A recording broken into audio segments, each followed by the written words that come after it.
नमस्कार। आज हम सॉफ्टवेयर बनाने के दो बहुत ही दिलचस्प तरीकों पर बात कर रहे हैं। जी हाँ। ऑब्जेक्ट ओरिएंटेड प्रोग्रामिंग मतलब OOP और फंक्शनल प्रोग्रामिंग यानी FP। बिल्कुल, ये दोनों काफी अलग नजरिए हैं। हाँ, और हमारे पास geeks for geeks, Wikipedia, circle CI और कुछ रेडिट चर्चाओं जैसे स्रोतों से भी जानकारी है। तो हमारा मकसद है कि इन कभी-कभी थोड़े मुश्किल लगने वाले तरीकों को आसान बनाया जाए। सही है। और देखें कि डेवलपर्स असल में इन्हें यूज कैसे करते हैं। और एक सवाल जो हमेशा आता है, क्या कोई एक तरीका दूसरे से बेहतर है? ये बड़ा सवाल है। स्रोत तो यही कहते हैं कि ये निर्भर करता है कि आप बना क्या रहे हैं। हाँ, कभी OOP फिट बैठता है, कभी FP।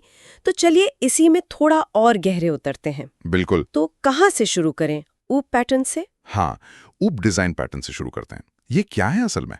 देखिए, ये पैटर्न ना सॉफ्टवेयर बनाने में जो आम समस्याएं बार-बार आती हैं, उनके लिए आजमाए हुए समाधान जैसे हैं। अच्छा। मतलब रेडीमेड रेसिपी की तरह। हाँ, एक तरह से रेसिपी कह सकते हैं। हाँ, ये कोई सख्त नियम नहीं है, पर गाइडलाइंस हैं ठीक है। कि भाई इस तरह की प्रॉब्लम आए तो ऐसे सोच सकते हो। कोड लिखने का एक स्ट्रक्चर तरीका। जैसे कि सिंगलटन पैटर्न, ये काफी सुना है। हाँ, सिंगलटन। इसका काम ये पक्का करना है कि किसी क्लास का सिर्फ एक ही ऑब्जेक्ट या इंस्टेंस बने। सिर्फ एक?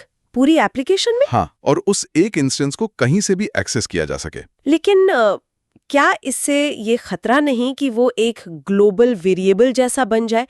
मतलब कहीं से भी कोई उसे बदल दे? ये बहुत वैलिड पॉइंट है और ये चिंता बिल्कुल जायज है। सिंगलटन का गलत इस्तेमाल या जरूरत से ज्यादा इस्तेमाल वाकई मुसीबत खड़ी कर सकता है। अच्छा। इसका क्लासिक उदाहरण दिया जाता है किसी देश की सरकार का। सरकार? कैसे? जैसे एक देश की आमतौर पर एक ही सरकार होती है ना? हाँ। आप उसी एक एंटिटी से डील करते हैं तो ये स्थिरता देता है। पर हाँ, अगर ठीक से मैनेज ना हो तो ये ग्लोबल स्टेट वाली प्रॉब्लम ला सकता है। सावधानी बरतनी पड़ती है। समझ गई। ठीक है। और फिर है फैक्ट्री मेथड पैटर्न। ये क्या करता है? फैक्ट्री मेथड पैटर्न, इसमें ऑब्जेक्ट बनाने का एक इंटरफेस, मतलब एक स्टैंडर्ड तरीका तो होता है, लेकिन कौन सा वाला ऑब्जेक्ट बनेगा ये फैसला सब क्लास पर छोड़ दिया जाता है। अच्छा। मतलब पेरेंट क्लास सिर्फ ब्लूप्रिंट देती है। हाँ, कह सकते हैं। ये इसलिए पावरफुल है क्योंकि जो कोड ऑब्जेक्ट को इस्तेमाल कर रहा है उसे ये जानने की जरूरत नहीं कि ऑब्जेक्ट असल में बना कैसे या कौन सी क्लास ने बनाया। ओह। आप सिस्टम में नई तरह की चीजें आसानी से जोड़ सकते हैं। जैसे मान लीजिए एक वाहन बनाने वाली कंपनी है। ठीक है। वो कार, मोटरबाइक, ट्रक सब बनाती है। हर एक के लिए अपनी फैक्ट्री हो सकती है, पर जो कोड वाहन मांग रहा है उसे फर्क नहीं पड़ता। अच्छा, इससे फ्लेक्सिबिलिटी बढ़ जाती है। बिल्कुल। और एक और जरूरी पैटर्न है अडेप्टर पैटर्न। अडेप्टर? हाँ। जैसे वो बिजली के प्लग वाला? हाँ, बिल्कुल वही। ट्रैवल अडेप्टर, जो अलग-अलग देशों के प्लग और सॉकेट को मिला देता है। हाँ। सॉफ्टवेयर में भी यही होता है। कई बार दो बहुत अच्छे कंपोनेंट होते हैं पर वो आपस में सीधे बात नहीं कर पाते क्योंकि उनके इंटरफेस मैच नहीं करते। एग्जैक्टली, उनके तरीके अलग होते हैं। अडेप्टर उनके बीच एक पुल का काम करता है, बिना उन कंपोनेंट्स को बदले। हाँ, यही खूबी है। इससे कोड को दोबारा इस्तेमाल करना आसान हो जाता है। तो कुल मिलाकर ये पैटर्न कोड को फ्लेक्सिबल, मेंटेन करने लायक और समझने में आसान बनाते हैं। ये तो OP की दुनिया थी। अब थोड़ा फंक्शनल प्रोग्रामिंग यानी FP की तरफ चलें। ये एकदम अलग है ना? हाँ, काफी अलग नजरिया है। FP सॉफ्टवेयर बनाने के लिए प्योर फंक्शंस पर बहुत निर्भर करता है। Pure functions? ये क्या होते हैं? प्योर फंक्शन वो होते हैं जो अगर आप उन्हें एक जैसा इनपुट देंगे तो वो हमेशा हमेशा एक जैसा ही आउटपुट देंगे। हमेशा, कोई बदलाव नहीं। कोई बदलाव नहीं। और दूसरी बड़ी बात, उनका बाहर की दुनिया पर कोई असर नहीं होता, कोई साइड इफेक्ट नहीं। साइड इफेक्ट्स मतलब? जैसे स्क्रीन पर कुछ लिखना या फाइल में सेव करना। हाँ, या किसी ग्लोबल वेरिएबल को बदल देना या नेटवर्क से डेटा भेजना। प्योर फंक्शन ऐसा कुछ नहीं करते। वो सिर्फ इनपुट लेते हैं और आउटपुट देते हैं, बस। अच्छा, इससे क्या फायदा होता है? इससे कोड का व्यवहार बहुत अनुमान लगाया जा सकने वाला, मतलब प्रिडिक्टेबल हो जाता है। टेस्टिंग बहुत आसान हो जाती है। और FP में इम्यूटेबिलिटी यानी अपरिवर्तनीयता पर भी बहुत जोर होता है। जी हाँ, इम्यूटेबिलिटी मतलब एक बार डेटा बन गया तो उसे बदला नहीं जा सकता। तो अगर कुछ अपडेट करना हो तो आप उसे बदलते नहीं हैं, आप उस डेटा के आधार पर एक नया डेटा बनाते हैं जिसमें वो बदलाव शामिल हो। लेकिन इससे तो हर बार नया डेटा बनेगा। मेमोरी और परफॉर्मेंस का क्या? वो तो महंगा पड़ेगा। ये सवाल अक्सर उठता है और पहली नजर में लगता भी है कि हाँ, महंगा होगा। हाँ, पर असल में एफपी वाली भाषाएं और लाइब्रेरियां बहुत स्मार्ट ऑप्टिमाइजेशन तकनीकें इस्तेमाल करती हैं, जैसे स्ट्रक्चरल शेयरिंग। Structural sharing. हाँ, इसमें जब नया डेटा स्ट्रक्चर बनता है तो वो पुराने स्ट्रक्चर के उन हिस्सों को दोबारा इस्तेमाल कर लेता है जो बदले नहीं है। सिर्फ बदले हुए हिस्से नए बनते हैं। अच्छा, तो पूरा कॉपी नहीं करना पड़ता? नहीं, इससे परफॉर्मेंस और मेमोरी पर असर काफी कम हो जाता है और फायदा ये है कि डेटा के अचानक बदल जाने का डर खत्म। मल्टी थ्रेडिंग में ये बहुत मददगार है। तो इंटरेस्टिंग है।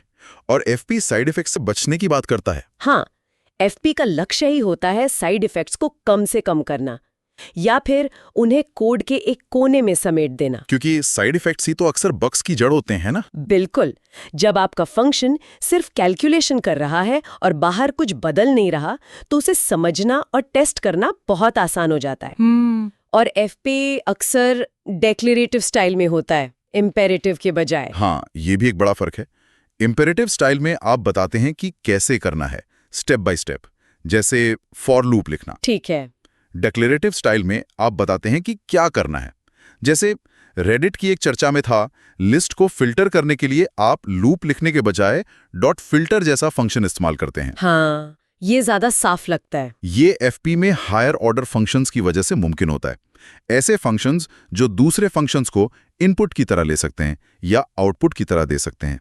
इससे कोड छोटा और ज्यादा एक्सप्रेसिव बनता है। तो अगर हम ओओपी और एफपी को आमने सामने रखें तो क्या मुख्य अंतर ये है कि ओओपी ऑब्जेक्ट्स और उनकी बदलती हुई स्टेट के आसपास घूमता है? हाँ, जबकि एफपी स्टेट बदलने से बचता है और प्योर फंक्शंस और इम्यूटेबल डेटा पर जोर देता है। हाँ, ये एक बहुत अच्छा सार है।